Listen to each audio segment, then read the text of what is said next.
প্রিয় শিক্ষার্থী, আসসালামু আলাইকুম। নবম শ্রেণী ব্যবসায় শিক্ষার বিজ্ঞান বিষয় নিয়ে কথা বলবো আজকে। আমরা দশম অধ্যায়ে পড়তেছিলাম, আমরা অটোমেটিক 10.2 পাঠে এসেছি। এসব বল পেটে নিয়ে অধ্যায়টির নাম। আজকে আমরা যে বিষয়গুলো আলোচনা করব, নিউটনের দ্বিতীয় সূত্র এবং নিউটনের তৃতীয় সূত্র এবং মৌলিক বল নিয়ে কথা বলব। এখন আমি নিউটনের প্রথম সূত্রটা নিয়ে কথা বলছি। নিউটনের প্রথম সূত্রে ছিল জড়তা এবং বল নিয়ে কথা। অবশ্যই তোমাদের মনে আছে, বাইরের বল প্রয়োগ না করলে স্থির বস্তু স্থির থাকবে এবং গতিশীল বস্তু সমবেগে গতিশীল থাকবে। আমরা আজকে নিউটনের দ্বিতীয় সূত্রটা পড়ব।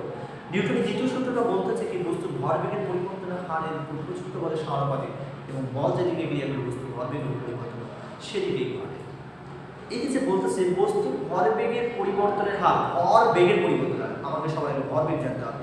সো ভরবেগটা জিনিস, ভর এবং বেগের গুণফলটাকে ভরবেগ বলা হয়। P is equal to m, P is equal to m। ভর এমটা হচ্ছে কি ভর, ভর এবং বেগের গুণফলকে আমি ভরবেগ বলতেছি। এখন এই যে ভরবেগটা কার উপর নির্ভর করবে, তোমরা জানো না, জড়তার উপর নির্ভর করবে, ভরের উপর নির্ভর করবে। এক কথায় এই যে ভরবেগের পরিবর্তনের হার, এটা যে পরিবর্তন হবে, ভরবেগ যখন পরিবর্তন হওয়ার পরে বেগের একটা পরিবর্তন আছে, ঠিক ভরবেগেরও পরিবর্তন আছে। অর্থাৎ মনে করে একটা বস্তু প্রথম অবস্থায় একটা আদি বেগ থাকবে এবং শেষ অবস্থায় তার একটা শেষ বেগ থাকবে। এই যে পরিবর্তনটা, এই পরিবর্তনটাকে বলা হচ্ছে বেগের পরিবর্তন। আর যে ভরবেগের পরিবর্তন, মনে করো সাপোজ 1000 টনের একটা বা 50 টনের একটা ট্রাক যাচ্ছে। এই ট্রাকটা যাচ্ছে, এর একটা ভর আছে এবং বেগ আছে। এখন প্রথম অবস্থায় বস্তুটার ভর থাকবে এবং বেগ থাকবে, তখন কি হবে, m1 v1 অর্থাৎ m1 u1 অর্থাৎ এটা প্রথম অবস্থায় তার আদি বেগ এবং বস্তুর শেষ অবস্থায় আরেকটা তার শেষ ভরবেগ থাকবে m2 এবং v2, যেটাকে শেষ ভরবেগ বলা হয়। এই যে এই ভরবেগের পরিবর্তনটা, এই পরিবর্তনটা একটা সময়ের সাপেক্ষে হবে, একটা সময়ের সাপেক্ষে হবে।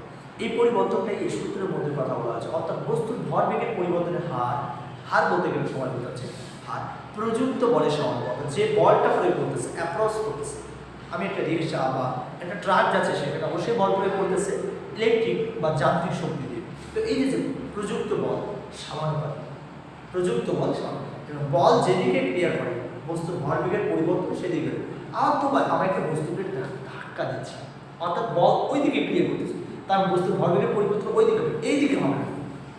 ব্যাপারটা কি, তার মানে কি আমাদের সূত্রটা দাঁড়াচ্ছে কি, আমাদের এখানে ত্বরণ জানতে হবে। ত্বরণটা কি, সময় সাপেক্ষে কোনো বস্তুর ভরবেগের পরিবর্তনে বেগের পরিবর্তনের হারকে ত্বরণ বলা হয়। অর্থাৎ a সমান v minus u divided t, এই সূত্রটা হচ্ছে। তখন আমাদের সূত্রটা হবে কি, ভরবেগের পরিবর্তন। অর্থাৎ আমি যদি f সমান সেটা ত্বরণের সাথে হবে, অর্থাৎ m v minus u divided t, এবং এই সূত্রটা আসতেছে কি m is equal to v divided u, v minus u divided t সমান কি a।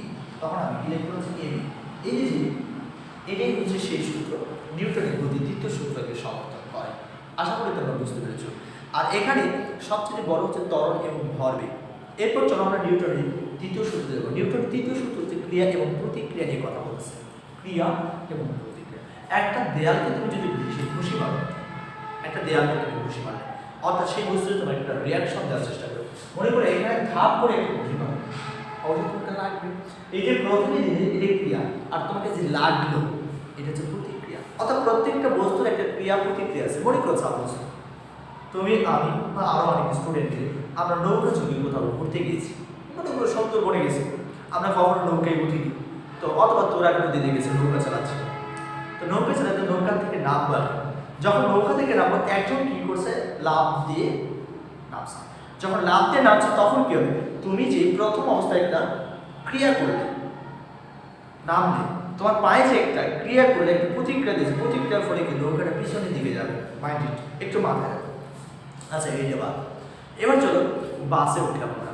মনে করো বাসে যখন উঠবো, বাসে যখন উঠতেছি আমি, বাসে যখন উঠতেছি, বাসটাতে যখন তুমি পা দিচ্ছ, তোমার কিন্তু ঘরে একটা কাজ করতেছে। দেখবে যে বাসটা একটু নিচে উঠবে, আবার উপরে একটু উঠবে। এই যে ক্রিয়া এবং প্রতিক্রিয়া বল, অর্থাৎ তুমি যেরকম বল প্রয়োগ করবে সেই রকমের একটা বল ফেরত পাবে। এই ধরনের বল দিয়ে পৃথিবীতে আজ অনেক কিছু হচ্ছে এবং এটাকে অনেকে কাজে লাগাচ্ছে।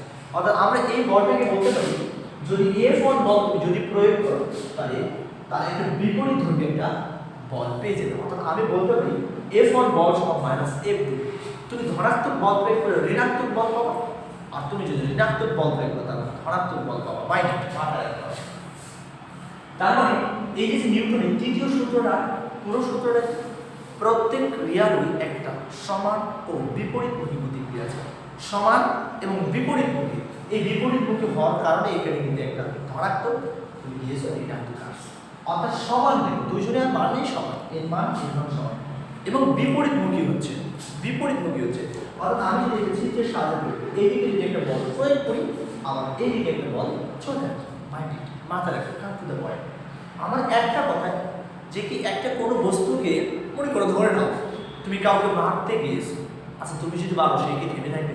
সেও তো তোমাকে অ্যাপ্রোচ করার চেষ্টা করবে, সেও তো তোমাকে মারার চেষ্টা করবে, তাই না? এই যে তুমি একটা ক্রিয়া করছো, সেও প্রতিক্রিয়া জানাচ্ছে। তুমি একটা বকা দিয়েছো, সেও কিন্তু বকা দেবে। এই যে ক্রিয়া প্রতিক্রিয়া সায়েন্সের ভাষায় বলা হয়, নিউটনের তৃতীয় সূত্র এখানে অ্যাপ্লাই করা হয়েছে, ক্রিয়া ও প্রতিক্রিয়া বল। এই যে ক্রিয়া প্রতিক্রিয়া বলের পর আমাদেরকে যে জিনিসটা আলোচনা করবো মৌলিক বল। এখানে মৌলিক বল বলতে শিখতে যাচ্ছে পৃথিবীতে অনেক ধরনের বল আছে, সেই বলগুলো মাত্র 4টি বল দিয়ে নির্দেশ করা হয়। মনে করো মহাকর্ষ বল, মনে করো ধরে নাও আমি উপর থেকে এটা কোনো বস্তু পড়লো, পৃথিবীর ভূপৃষ্ঠের মধ্যে আমরা দাঁড়িয়ে আছি, পড়ে যাচ্ছি না, এই যে এই বলগুলো, মনে করো সাপোজ ক্রেন দিয়ে কোনো কিছু উঠাচ্ছি, এই যে বলগুলো, এগুলোর মধ্যে কী বল প্রয়োগ করে? স্যার গাড়ি চলতেছে, এটা দিতে হবে কী বল? ব্যাপারটা তো এইরকম বলগুলোকে বিশ্বের অনেক ধরনের বল আছে, এই বলগুলোকে একটা বলে নেওয়া হয়েছে। একটা বল বলতে আবার শক্তি বুঝো না, কিন্তু বল বলতে আবার শক্তি বুঝো না, শক্তি এবং বল আলাদা জিনিস। তো এই বলগুলোর মধ্যে 4টি বল আছে, 4টি বলের মধ্যে প্রথম বলটার নাম হচ্ছে মহাকর্ষ বল। কি বল? মহাকর্ষ বল। সৃষ্টির জগতের মধ্যে মহাকর্ষ বলটা অনেক ইম্পর্টেন্ট, কিন্তু এটা দুর্বল। এই মহাকর্ষ বলটা সাপোজ মনে করো তুমি আমি পৃথিবীতে বিরাজমান করতেছি, কি সেই কারণে পৃথিবী কেন্দ্রের দিকে আমাদেরকে আকর্ষণ করতেছে, এই জন্য আমরা সিটকে পড়ে যাচ্ছি না, পৃথিবী থেকে সিটকে পড়ে যাচ্ছে। সাপোজ এই বিল্ডিংটা পৃথিবীর ভূপৃষ্ঠের উপর দাঁড়িয়ে আছে, এটা তো কখনো এরকম হচ্ছে, কখনো এরকম হচ্ছে, ওই আমরা তো বুঝতে পারতেছি না, সিটকে পড়ে, কেননা এই বিল্ডিংটা পৃথিবীর কেন্দ্রের দিকে আকর্ষণ করতেছে মাইন্ড। তো এই বলটাকে বলা হয় মহাকর্ষ বল। এমনকি উপর থেকে ফল করতেছে, উপরে চলে যাচ্ছে না, কেন কি? মহাকর্ষ। সাপোজ কি পৃথিবীকে কেন্দ্র করে কি তার উপগ্রহ চাঁদ ঘুরতেছে, তার নিজস্ব উপগ্রহ, এটা একটা মহাকর্ষ বল। এমনকি সূর্যকে কেন্দ্র করে অন্য গ্রহগুলো ঘুরতেছে চারদিকে, এইটাও হচ্ছে মহাকর্ষ বল। এই হ্যালির ধূমকেতু, এইগুলো হচ্ছে সব মহাকর্ষ বল। এই মহাকর্ষ বলটা শক্তিশালী। এরপর বলতেছি কি তড়িৎ চৌম্বক বল বা বিদ্যুৎ চৌম্বকীয় বল। আমরা যখন মাথা চিরুনি করি, এই চিরুনিটিতে কাগজের টুকরো যদি রাখি, কাগজের টুকরোকে আকর্ষণ করে। এই তড়িৎ চৌম্বক বল এত শক্তিশালী, এত স্ট্রং মহাকর্ষ বলের চাইতে প্রায় ট্রিলিয়ন গুণ, যেটাকে বলা হয় 10⁻36, প্রায় ট্রিলিয়ন গুণ শক্তিশালী মহাকর্ষ বলের চাইতে। বুঝো, এত শক্তি আকর্ষণ করতে পারে, খুব কম দূরত্বে এরা আকর্ষণ করে, খুবই কম দূরত্বে আকর্ষণ করতে পারে। দেখো মাথা চিরুনিতে যে চার্জ আহিত হবে, সেই চার্জ থেকে বাতাস অর্থাৎ কাগজের টুকরোকে আকর্ষণ করে। এই আকর্ষণ শক্তিটাই হচ্ছে তড়িৎ চৌম্বক বল, এবং এই আকর্ষণ শক্তিটা ধনাত্মক হতে পারে, ঋণাত্মক হতে পারে, এবং বিপরীতমুখী হতে পারে, অর্থাৎ পজিটিভ এবং নেগেটিভ হতে পারে মাইন্ডে। এছাড়াও এরপর আছে দুর্বল নিউক্লিয় বল। এই দুর্বল নিউক্লিয় বলটা সাধারণত তড়িৎ চৌম্বক বল থেকে প্রায় ট্রিলিয়ন গুণ কম শক্তিশালী, তোমাদের বই আছে, তোমাদের বইটা খুলে দেখবে 221 পেজে আছে এই কথাগুলো।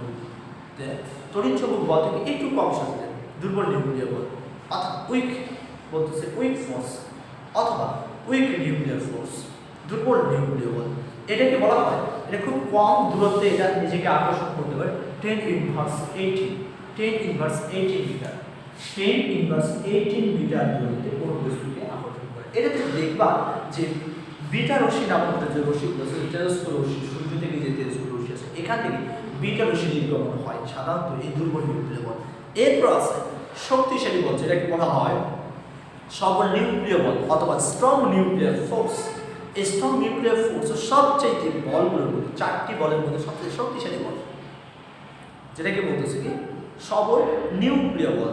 এটা খুব কম দূরত্বে আকর্ষণ করে একে অপরকে। 10⁻16 মিটার, অনলি 15 মিটার, 10⁻15 মিটার। এই যে বলটা খুবই শক্তিশালী। তোমরা দেখবে যে বোমা বিস্ফোরণ হয় বিভিন্ন জায়গায়, এই বোমাটা আবিষ্কারই হয় এই হচ্ছে সবল নিউক্লিয় বল থেকে। এই যে পরমাণুগুলো একে অপরের সাথে অ্যাটাচ আছে, অ্যাডজাস্ট আছে, এই যে মনে করো ধরো পানি কাছে, পানির মধ্যে যে অণুগুলো বা ইলেকট্রন প্রোটনগুলো যে একসাথে আছে, বা চিনির মধ্যে যে ইলেকট্রন প্রোটনগুলো একসঙ্গে আছে, এই যে বন্ডটা, এই যে বন্ডিংটা কে তৈরি করছে? সবল নিউক্লিয় বল বা স্ট্রং নিউক্লিয়ার বল। এই বলগুলো সাধারণত এই প্রত্যেকটা রাসায়নিক প্রক্রিয়াকে থেমে রাখে বা রাইট রাখে। তো এই যে আমি বোমা বিস্ফোরণের কথা বললাম, বোমা বিস্ফোরণে সাধারণত সবল নিউক্লিয় বলে কাজ করা হয়, সবল নিউক্লিয় বল থেকে। যে এটা এত শক্তিশালী বা এত স্ট্রেংথ হয়, খুব কাছাকাছি এরা আকর্ষণ করা হয় এবং তখনই তার বিস্ফোরণ হয়ে যায়, অর্থাৎ তেজ করে মৌল থেকে এদিকে নির্গমন করা হয়ে থাকে। তার মানে আমরা আজকে কয়টা বল জানলাম? 4টা বল জানলাম। একটা মহাকর্ষ বল, একটা তড়িৎ চৌম্বক বল অথবা বিদ্যুৎ চৌম্বকীয় বল। 3 নম্বর হচ্ছে দুর্বল নিউক্লিয় বল। 4 নম্বরে শিখলাম হচ্ছে কি সবল নিউক্লিয় বল। এছাড়া প্রথম স্টেপে শিখলাম আমরা গতিসূত্র, নিউটনের গতিসূত্র।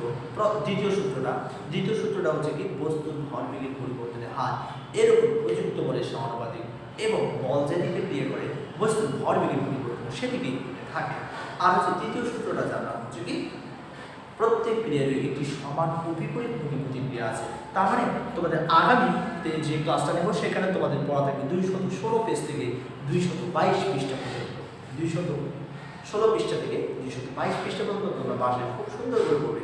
আর অবশ্যই এখান থেকে কোনো প্রবলেম হলে না বুঝলে অবশ্যই আমাকে নক করবে, আমাকে মেসেজ করতে পারো। আর অবশ্যই নিজে ভালো থাকবে, নিজের জ্ঞানে ভালো থাকবে, সুস্থ থাকবে। আল্লাহ।